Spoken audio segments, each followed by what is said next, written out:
శృతి హాసన్ అండి. శృతి హాసన్ చాలా గోల్ చేస్తున్నట్టుగా, చాలా ఏం పట్టించుకున్నట్టుగా ఉంటుంది ఆ పిల్ల. ఏంటి పిల్ల కమల్ హాసన్ కూతురేనా అని కొంచెం పిలిచి కూడా అంటే నా చిత్తపు అంటే బాబాయ్ అని ఏంటి అంది అని అంటే నువ్వేంటి సీరియస్గా తీసుకోవట్లేదా అని అంటే అదే సినిమా చూడండి, ఎక్కడెక్కడ ఇంపార్టెంట్ సీన్స్ ఉంటాయో అవన్నీ చాలా జాగ్రత్తగా చేస్తుంది. మామూలు అల్లరి అంటే చాలా క్యాజువల్గా ఉంటుంది. అమ్మాయి చాలా తెలివైంది, చాలా తెలివైంది. అఫ్కోర్స్ గ్లామర్ ఉంది కాబట్టి చాలా ఈ క్యారెక్టర్కి పరమ యాప్ట్. ఈ సినిమాలో ఒక అంటే నాకు నచ్చిన సీన్ ఒకటి బాగా చెప్పాలి అంటే శృతి హాసన్కి సంబంధించి ఈ మహేష్ మేల్కొండ ఉండడుగా, మహేష్ కనపడినంత సాఫ్ట్గా చాలా అల్లరి. ఆడిని ఆ వెన్నెల కిషోర్ గారిని తీసుకొచ్చి నా ముందు చెప్తాడు, ఏమండి మీరు పెళ్లి చేద్దాం అనుకుంటున్నారు మీ అమ్మాయి కదా, పాపం ఇతను చాలా ముచ్చట పడుతున్నాడు ఆ అమ్మాయిని ఇదంటేను. అవునా, మరి నాకు షాక్ కదా, అవునా నిజమా,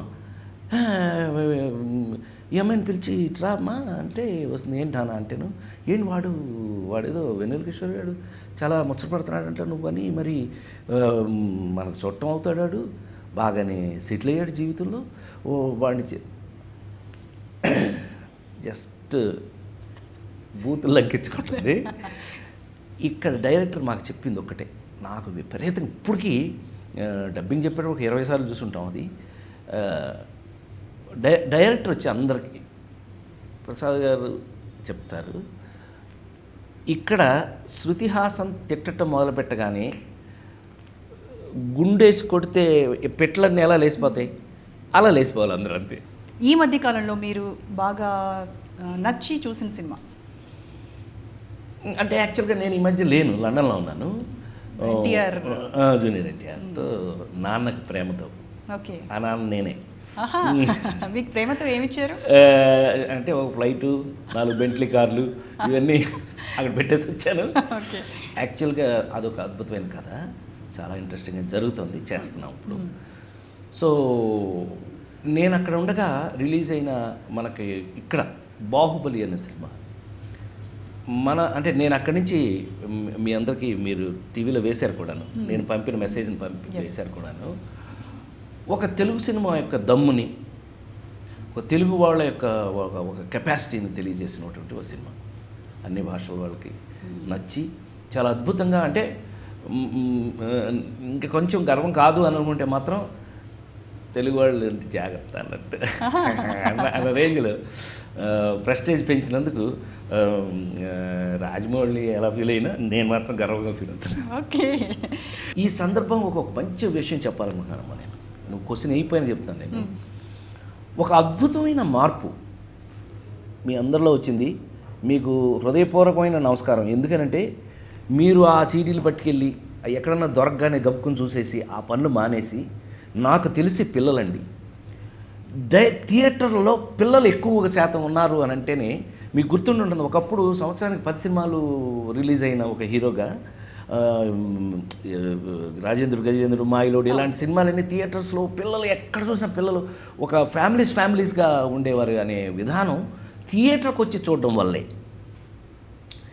ఇవాళ మళ్ళీ సినిమాని ఎంత బాగా అలవాటు అయింది అంటే నా సర్వేలో తేలింది ఏంటయ్యానంటే ఈ పిచ్చి పైరసీవి ఏది అటు ఇటు చూడడం ఎవడో చూడకుండా ఇలాగా ఏది సెల్ ఫోన్లో చూసేసి లేదా కంప్యూటర్లో చూసేసి లేకపోతే ట్యూబుల నుంచో టైర్ల నుంచో దేని నుంచో దింపేసుకుని చూసేసి అవి కాకుండా థియేటర్కి వెళ్ళి చూడాలి, అబ్బా థియేటర్లో చూస్తే వచ్చిన ఆనందం అనే మాట మీలో రావడం నిజంగా ఆనందమైన విషయం. అందుకే విపరీతంగా మనకి కలెక్షన్స్ పెరుగుతాయి, వారందరి దయ వల్ల నిజంగా పెరుగుతాయన్న ఉద్దేశం.